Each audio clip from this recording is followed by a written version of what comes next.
Jaya Radha Madhava Kunja Bihari.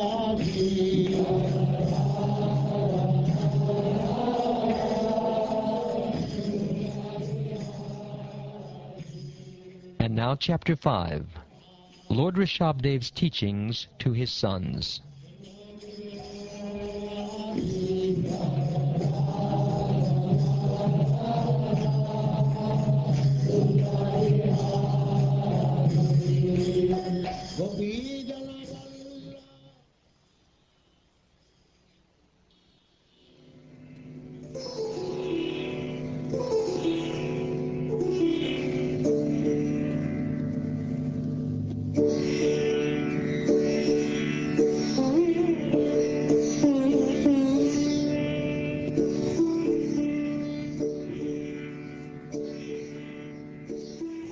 Lord Rishabhadev told his sons, "My dear boys, of all the living entities who have accepted material bodies in this world, one who has been awarded this human form should not work hard day and night simply for sense gratification, which is available even for dogs and hogs that eat stool.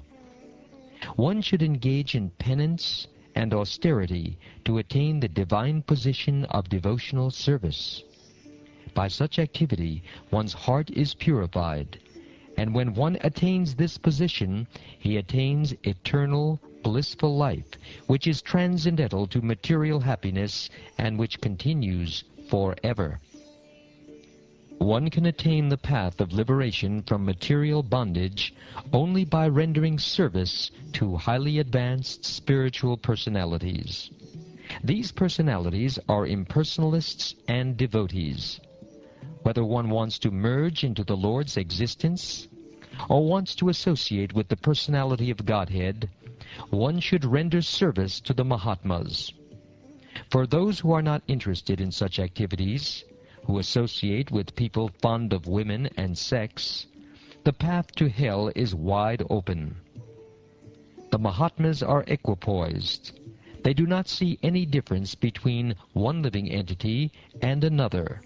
They are very peaceful and are fully engaged in devotional service. They are devoid of anger and they work for the benefit of everyone. They do not behave in any abominable way. Such people are known as Mahatmas. Those who are interested in reviving Krishna consciousness and increasing their love of Godhead do not like to do anything that is not related to Krishna. They are not interested in mingling with people who are busy maintaining their bodies, eating, sleeping, mating, and defending. They are not attached to their homes, although they may be householders. Nor are they attached to wives, children, friends, or wealth. At the same time, they are not indifferent to the execution of their duties.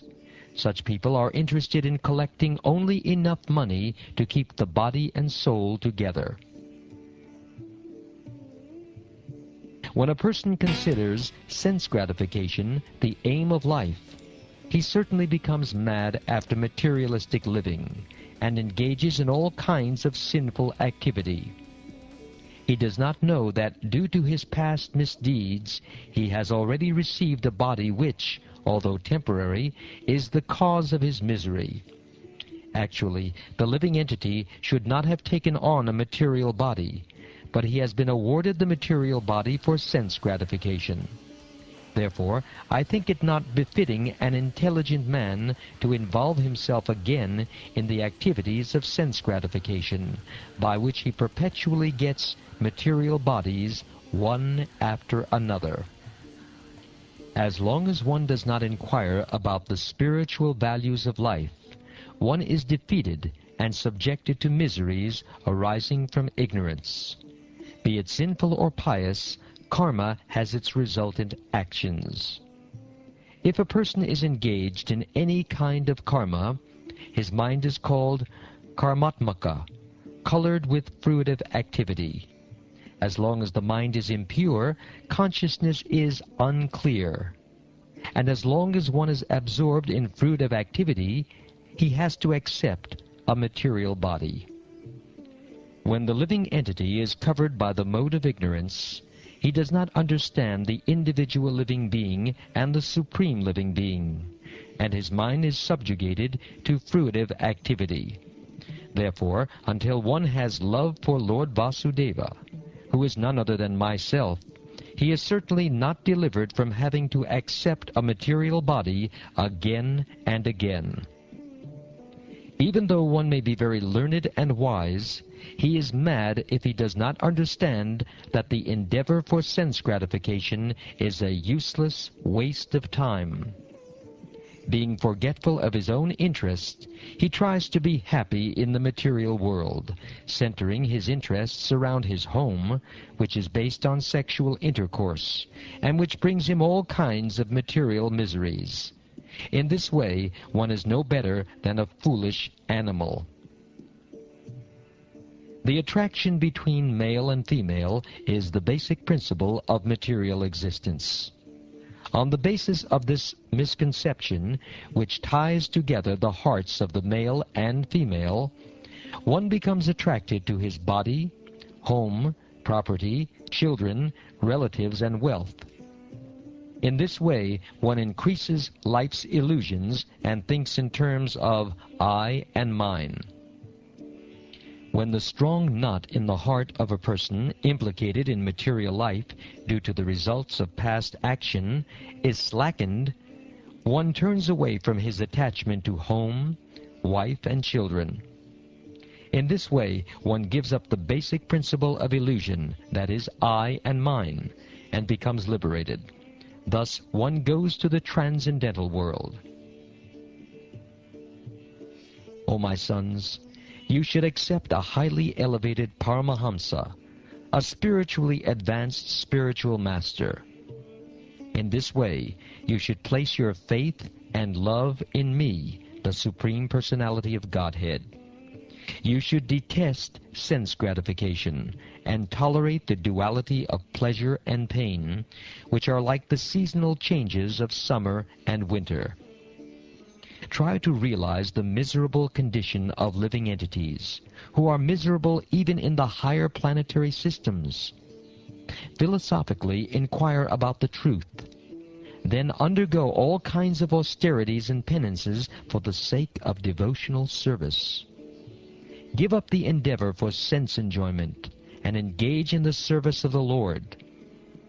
Listen to discussions about the Supreme Personality of Godhead, and always associate with devotees.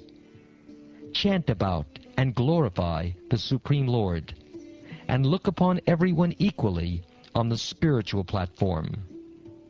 Give up enmity and subdue anger and lamentation.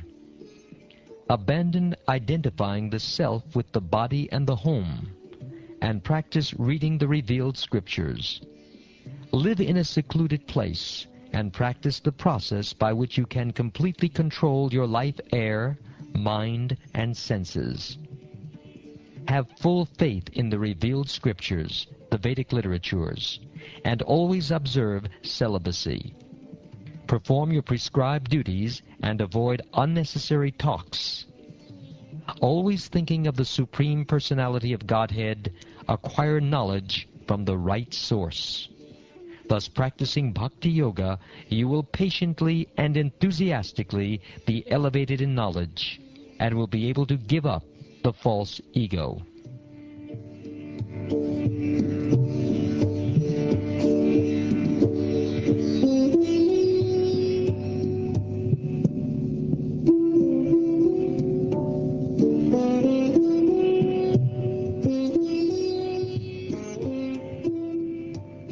As I have advised you, my dear sons, you should act accordingly.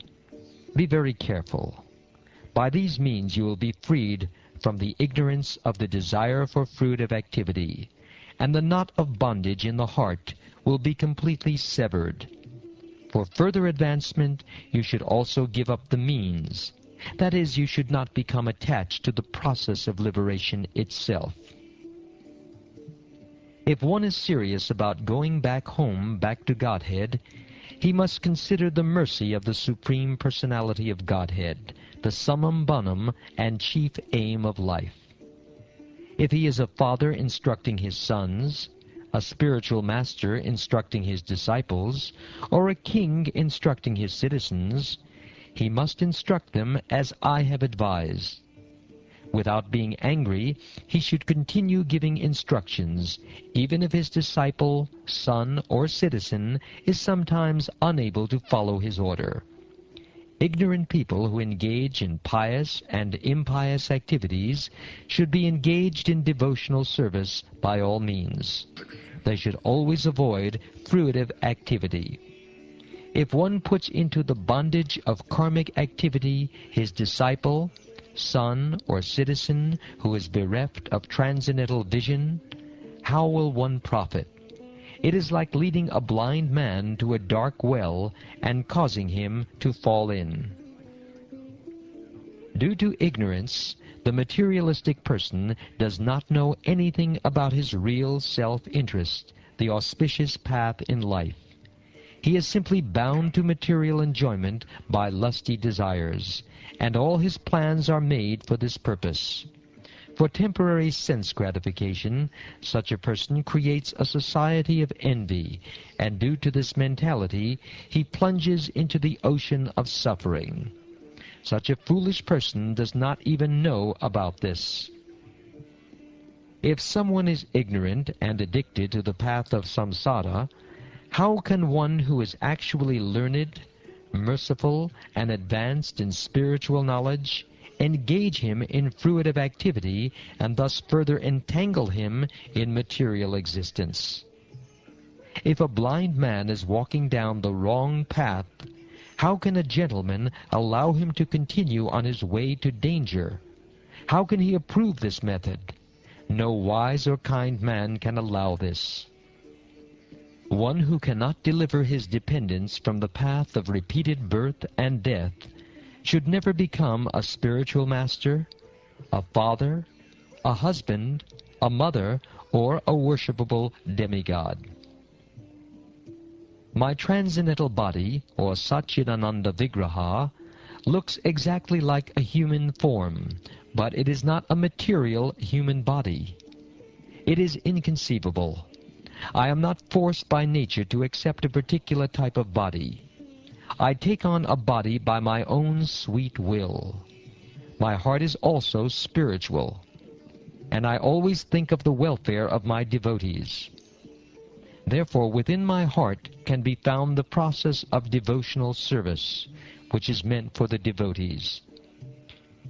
Far from my heart have I abandoned irreligion and non-devotional activities. They do not appeal to me. Due to all these transcendental qualities, people generally pray to me as Rishabdev, the Supreme Personality of Godhead, the best of all living entities.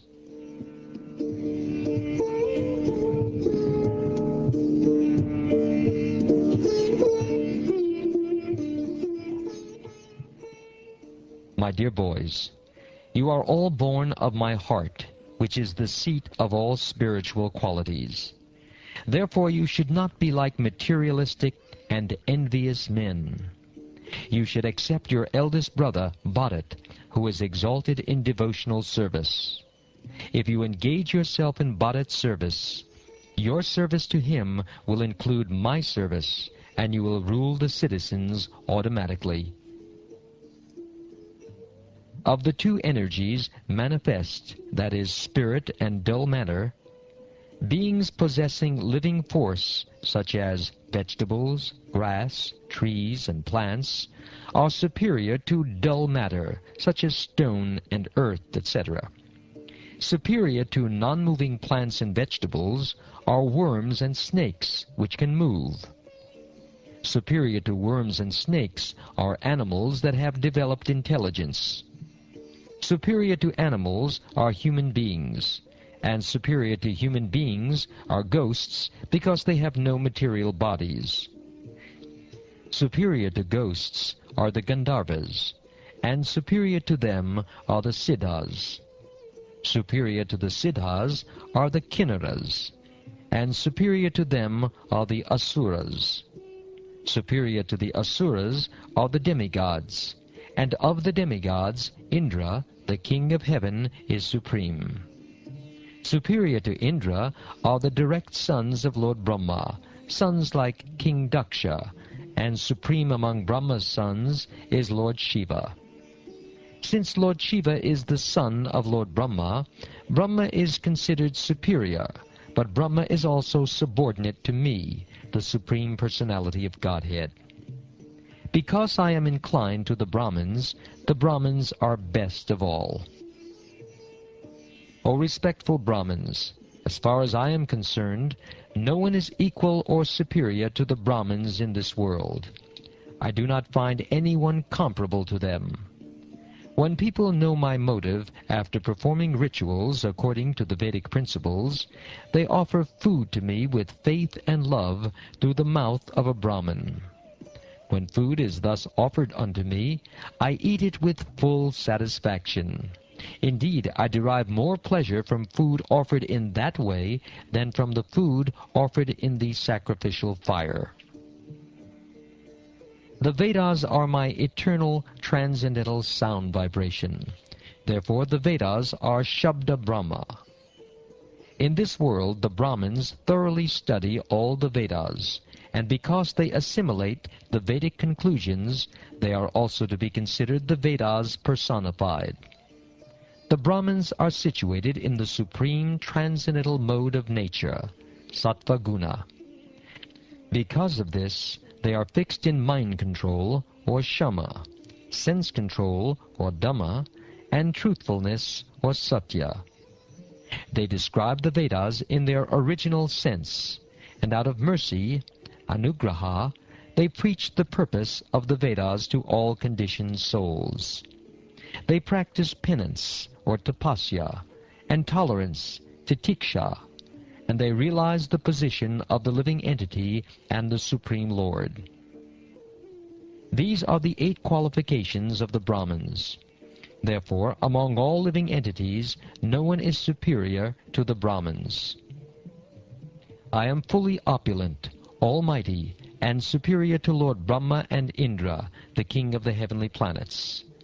I am also the bestower of all happiness obtained in the heavenly kingdom and by liberation.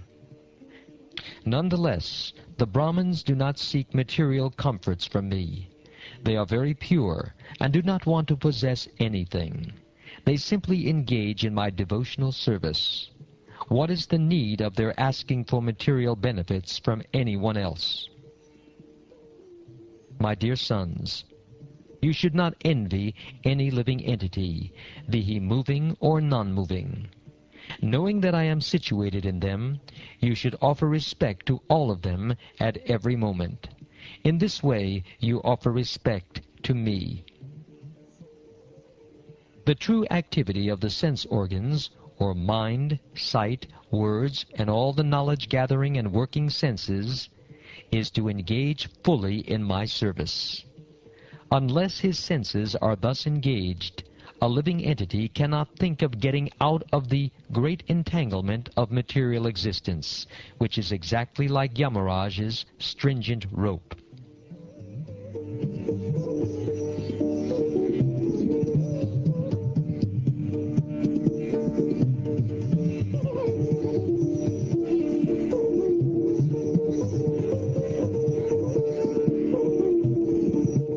Shukdev Goswami said, "Thus the great well-wisher of everyone, the Supreme Lord Rishabdev, instructed his own sons.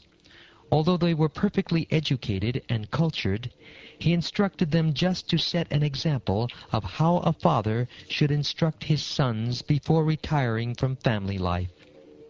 Sannyasis, who are no longer bound by fruitive activity and who have taken to devotional service after all their material desires have been vanquished, also learn by these instructions. Lord Rishabdev instructed his 100 sons, of whom the eldest, Bharat, was a very advanced devotee and a follower of Vaishnavas. In order to rule the whole world, the Lord enthroned his eldest son on the royal seat. Thereafter, although still at home, Lord Rishabdev lived like a madman, naked and with disheveled hair. Then the Lord took the sacrificial fire within himself, and he left Brahmarvata to tour the whole world. After accepting the feature of an avadhuta, who is a great saintly person without material cares, Lord Rishabdev passed through human society like a blind, deaf, and dumb man, an idle stone, a ghost, or a madman. Although people called him such names, he remained silent and did not speak to anyone. Rishabdev began to tour through cities, villages, mines, countrysides, valleys, gardens, military camps, cow pens, the homes of cowherdmen, transient hotels, hills, forests, and hermitages. Wherever he traveled, all bad elements surrounded him, just as flies surround the body of an elephant coming from a forest. He was always being threatened, beaten, urinated upon, and spat upon. Stones, stool, and dust at him, and sometimes people passed foul air before him. Thus people called him many bad names, and gave him a great deal of trouble. But he did not care about this, for he understood that the body is simply meant for such an end. He was situated on the spiritual platform, and, being in his spiritual glory, he did not care for all these material insults. In other words, he completely understood that matter and spirit are separate, and he had no bodily conception. Thus, without being angry at anyone, he walked through the whole world alone. Lord Rishabdev's hands, feet, and chest were very long. His shoulders, face, and limbs were all very delicate and symmetrically proportioned. His mouth was beautifully decorated with his natural smile, and he appeared all the more lovely with his reddish eyes spread wide, like the petals of a newly grown lotus flower covered with dew in the early morning. The irises of his eyes were so pleasing that they removed all the troubles of everyone who saw him. His forehead, ears, neck, nose, and all his other features were very beautiful. His gentle smile always made his face beautiful, so much so that he even attracted the hearts of married women. It was as though they had been pierced by arrows of Cupid. About his head was an abundance of curly, matted brown hair. His hair was disheveled because his body was dirty and not taken care of. He appeared as if he were haunted by a ghost. When Lord Rishabdev saw that the general populace was very antagonistic to his execution of mystic yoga, he accepted the behavior of a python in order to counteract their opposition. Thus he stayed in one place and lay down. While lying down, he ate and drank, and he passed stool and urine and rolled in it. Indeed, he smeared his whole body with his own stool and urine so that opposing elements might not come and disturb him. Because Lord Rishabdev remained in that condition, the public did not disturb him, but no bad aroma emanated from his stool and urine. Quite the contrary, his stool and urine were so aromatic that they filled 80 miles of the countryside with a pleasant fragrance. In this way, Lord Rishabdev followed the behavior of cows, deer, and crows. Sometimes he moved or walked, and sometimes he sat down in one place. Sometimes he lay down, behaving exactly like cows, deer, and crows. In that way he ate, drank, passed stool and urine, and cheated the people in this way. O King Parikshit, just to show all the yogis the mystic process, Lord Rishabdev, the partial expansion of Lord Krishna, performed wonderful activities. Actually, he was the master of liberation and was fully absorbed in transcendental bliss, which increased 1,000-fold. Lord Krishna, Vasudeva, the son of Vasudeva, is the original source of Lord Rishabdev. There is no difference in their constitution, and consequently Lord Rishabdev awakened the loving symptoms of crying, laughing, and shivering. He was always absorbed in transcendental love. Due to this, all mystic powers automatically approached him, such as the ability to travel in outer space at the speed of mind, to appear and disappear, to enter the bodies of others, and to see things far, far away. Although he could do all this, he did not exercise these powers.